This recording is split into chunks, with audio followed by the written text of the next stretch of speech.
क्या शैतान की भी औलादें होती हैं? और अगर ऐसा है तो फिर शैतान की बीवी कौन है? और अल्लाह ताला ने आखिर शैतानों को इंसानों से ज्यादा बच्चे पैदा करने की कुव्वत क्यों दी है? आइए आज की इस वीडियो में इन सभी सवालों के जवाब जानते हैं। इंसान का सबसे बड़ा दुश्मन कोई और नहीं बल्कि शैतान होता है, जिसके बारे में अल्लाह ताला ने भी कुरान शरीफ में फरमाया है कि शैतान तुम्हारा खुले तौर पर दुश्मन है, लेकिन जैसे जैसे कयामत नजदीक आ रही है वैसे वैसे शैतान के खात्मे का वक्त भी नजदीक आ गया है। और यही वजह है कि शैतान आज के वक्त में बहुत ज्यादा ताकतवर होता जा रहा है, क्योंकि उसे पता है कि उसके खात्मे का वक्त बहुत नजदीक है। इसलिए वो जल्द से जल्द लोगों को बहकाना चाहता है और उन्हें उस रास्ते पर ले जाना चाहता है जिसके लिए अल्लाह ने हमें सख्त मना किया है, ताकि शैतान अल्लाह से किया हुआ वो वादा पूरा कर सके जब उसने कहा था कि अगर मुझे मौका मिला तो मैं हर तेरे बंदे को जहन्नम की तरफ ले जा सकता हूँ। लेकिन एक तरफ सच्चाई ये भी है कि जहाँ किसी घर में इंसान का बच्चा एक पैदा होता है तो वहीं किसी दूसरी जगह शैतान के 9 बच्चे पैदा होते हैं। लेकिन ऐसे में सवाल ये आपके मन में भी जरूर आया होगा कि आखिर शैतान के बच्चे किस तरह से पैदा होते हैं और शैतान की बीवी कौन है? दरअसल जैसा कि हम सभी जानते हैं कि अल्लाह ताला ने शैतान को आग से पैदा फरमाया था, और जिस तरह से इंसानों की नस्ल आगे बढ़ती है ठीक उसी तरह शैतानों की नस्ल भी आगे बढ़ती रहती है।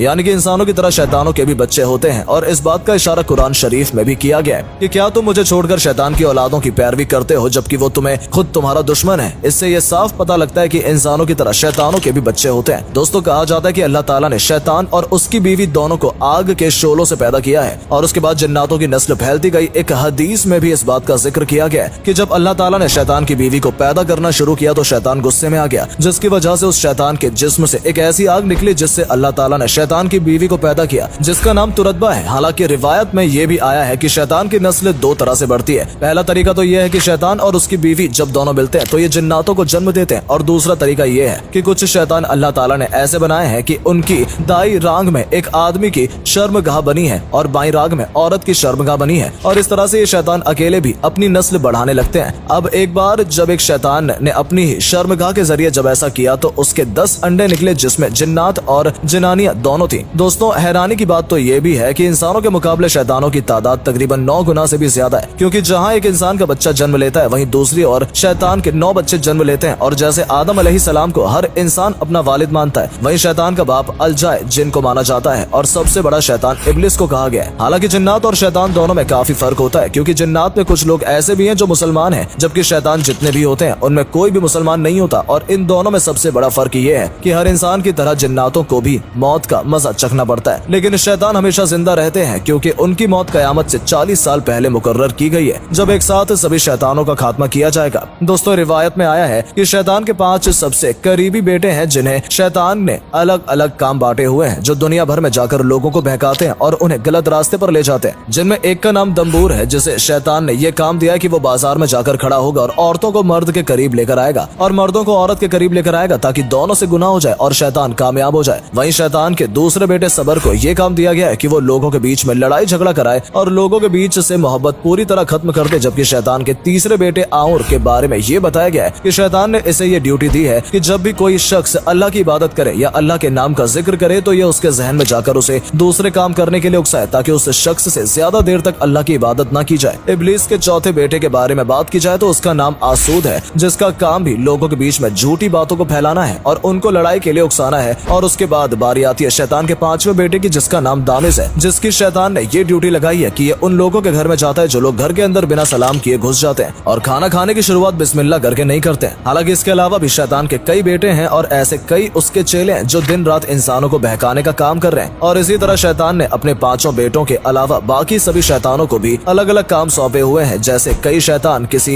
इंसान को जिना करने के लिए उकसाता है, तो कोई शैतान किसी दूसरे को मारने पीटने के लिए उकसाता है, कोई शैतान अपने शराब पीने के लिए मजबूर करता है, तो कोई नमाज न पढ़ने के लिए। यानी कम अल्फाजों में कहें तो आज इंसानों से जितने भी तरह के गुनाह हो रहे हैं उनके पीछे शैतान की कोई ना कोई औलाद जरूर है जो इंसानों से इस तरह के काम करा रही है। हालांकि एक शैतान ऐसा भी है जो हर वक्त हर इंसान के साथ मौजूद रहता है। शैतान का नाम हमजाद है, जो इंसान के साथ ही पैदा होता है और उसके मरने के बाद ही उसका पीछा छोड़ता है, और यह शैतान उस इंसान को जिंदगी भर गलत रास्ते पर चलने के लिए उकसाता है। लेकिन अगर इंसान नेक हो और अल्लाह की इबादत करने वाला हो तो फिर यह हमजाद नाम का शैतान कहीं छुप जाता है और उस मौके की तलाश में रहता है कि कब वो इंसान कोई गलती करे या कोई गुनाह करे, ताकि वो उसके ऊपर हावी हो जाए। दोस्तों, हदीस में आया है कि शैतान का घर समुद्र पर है और समुद्र पर ही वो अपना तख्त लगाता है, जहाँ एक वक्त बाद सभी शैतान मिलते हैं और इब्लीस इससे ये बातें बताते हैं कि आज उन्होंने किन किन लोगों को गलत रास्ते पर चलने के लिए उकसाया है और किस अल्लाह के बंदे को ईमान से दूर कर दिया। हालांकि शैतान के ठिकाने के बारे में भी आया है कि जब अल्लाह तबारक व तआला ने अपनी बरगाह से शैतान को बाहर निकाला था तो शैतान ने